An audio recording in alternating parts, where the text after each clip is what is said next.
Hi అండి, నేను మీ doctor Raghuteja, laser and laparoscopic surgeon.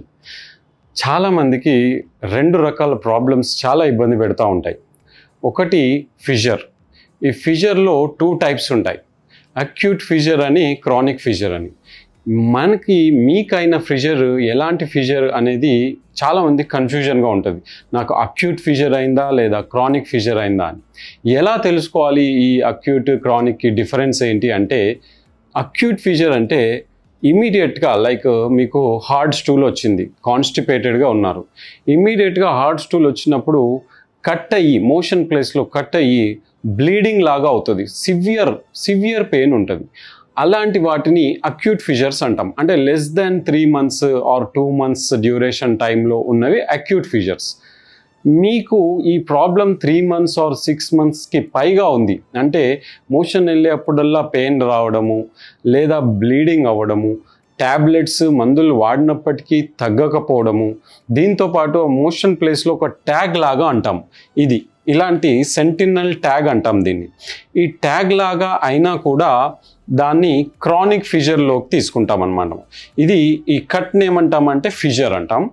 ఈ ట్యాగ్ లాగా అయితే స్కిన్నే ఇలా బయటకి ప్రొట్రూడ్ అవుతుంది, దాన్ని క్రానిక్ ఫిషర్స్లో ఇలాంటి ట్యాగ్స్ అవుతాయి. సో ఇది యానల్ కెనాల్ అనమాట. ఈ యానల్ కెనాల్లో ఎప్పుడైతే స్టూల్ హార్డ్గా అయ్యి ఇలా పాస్ అయ్యి ఎప్పుడు కట్ అవుతుందో, ఈ ఏరియాలో కట్ అవుతుందో దాన్ని మనం ఫిషర్ అంటాం. సో అక్యూట్ ఫిషర్ అంటే లెస్ దాన్ 3 months ఉన్నా లేదా ఇమీడియట్ హార్డ్ స్టూల్ వల్ల కట్ అయితే దాన్ని అక్యూట్ ఫిషర్ అంటాం. ఇది ఒక 6 months నుంచి బాధపడుతూ ఉండి ఇలా ఒక స్కిన్ ట్యాగ్ లాగా ఉంటే దాన్ని క్రానిక్ ఫిషర్ అంటాం. సో ఇది ఫిషర్కి, అక్యూట్ ఫిషర్కి క్రానిక్ ఫిషర్కి డిఫరెన్స్. సో కంప్లైంట్స్ వచ్చేసి ఇదే, బ్లీడింగ్, నొప్పి ఎక్కువగా ఉంటుంది మోషన్ వెళ్ళేప్పుడు, దీంతోపాటు బ్లీడింగ్ అండ్ ఇలా ఒక కట్ లాగా ఉంటుంది. డాక్టర్ దగ్గరికి వెళ్తే వాళ్ళు ఎగ్జామినేషన్ చేసి ఆ కట్ని గుర్తుపడతారు. ఈ కట్తో పాటు ఇలా సెంటినల్ ట్యాగ్ ఉంటే దాన్ని క్రానిక్ ఫిషర్గా అని వాళ్ళు డయాగ్నోస్ చేస్తారు. మరి అక్యూట్ ఫిషర్కి ఏంటి ట్రీట్మెంట్ అంటే ఓన్లీ మెడికేషన్స్, కొన్ని కాల్షియం ఛానల్ బ్లాకర్స్. అంటే ఈ మజిల్ అనేది టైట్ అయిపోతుంది, ఇక్కడ స్పింక్టర్స్ అంటాం, ఇవి స్పింక్టర్స్. ఈ స్పింక్టర్స్ దేనికి హెల్ప్ చేస్తాయి అంటే ఫ్రీగా స్టూల్ వెళ్ళడానికి హెల్ప్ చేస్తాయి. ఎప్పుడైతే ఈ స్పింక్టర్స్ టైట్ అవుతాయో ఈ హోల్ అనేది ఇలా టైట్ అయిపోతుంది, బయటకి స్టూల్ రావడానికి చాలా ఇబ్బందికరంగా ఉంటుంది. సో ఈ స్పింక్టర్ టైట్ అవుతుంది ఫిషర్లో మెయిన్గా. సో ఈ స్పింక్టర్ ఏంటి, ఇది మజిల్ అన్నమాట. ఈ మజిల్ని లూజ్ చేయడం, ఈ స్పింక్టర్ని లూజ్ చేయడమే మెయిన్ ట్రీట్మెంట్ మన ఈ ఫిషర్లో.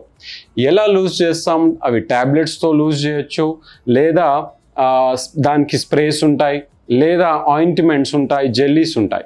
ఇలా పేషెంట్ కండిషన్ని బట్టి యూజ్ చేస్తాం అక్యూట్ ఫిషర్లో. దీంతోపాటు సిడ్స్ బాత్ అని ఒక టబ్ లాంటిది పెట్టి అందులో ల్యూక్ వామ్ వాటర్, గోరువెచ్చని నీళ్ళలో కూర్చోమని చెప్తాం పేషెంట్స్కి.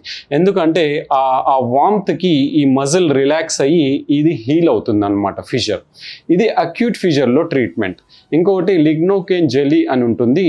ఆ లిగ్నోకేన్ ఏం చేస్తుందంటే ఈ మజిల్ని రిలాక్స్ చేస్తుంది అండ్ పెయిన్ని తగ్గిస్తుంది, దానికి కూడా ఇది యూజ్ చేస్తాం. మరి క్రానిక్ ఫిషర్లో 6 months నుంచి 1 year నుంచి సఫర్ అవుతున్న వారికి ఎలాంటి ట్రీట్మెంట్ ఇవ్వచ్చు అంటే సర్జరీకి వెళ్ళాల్సి ఉంటుంది. సర్జరీ అంటే ఏం చేస్తాము, ఈ మజిల్ ఏదైతే ఉందో ఇందులోకి లేజర్ని పంపించి చిన్నగా ఇలా కట్ చేస్తాం. ఈ కట్ చేసినప్పుడు ఈ మజిల్ అనేది రిలాక్స్ అవుతుంది, రిలాక్స్ అయినప్పుడు ఇది హీల్ అవుతుంది. అదే ఆ ట్రీట్మెంట్ ఏమంటామంటే లాటరల్ స్పింక్టరాటమీ అంటాం. సో లాటరల్ యానల్ స్పింక్టరాటమీ అంటాం.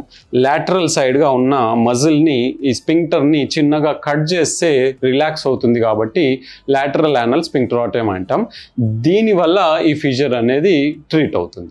సో ఇవి 2 రకాల ట్రీట్మెంట్. అక్యూట్ ఫిషర్కి నార్మల్గా మెడికేషన్స్తో తగ్గించచ్చు, క్రానిక్ ఫిషర్ని సర్జరీ చేసి ట్రీట్మెంట్ చేసుకోవాల్సి ఉంటుంది. సో ఇది ఫిషర్ గురించి. నెక్స్ట్ వీడియోలో హెమరాయిడ్స్ గురించి, ఫిస్టులా గురించి తెలుసుకుందాం. Thank you.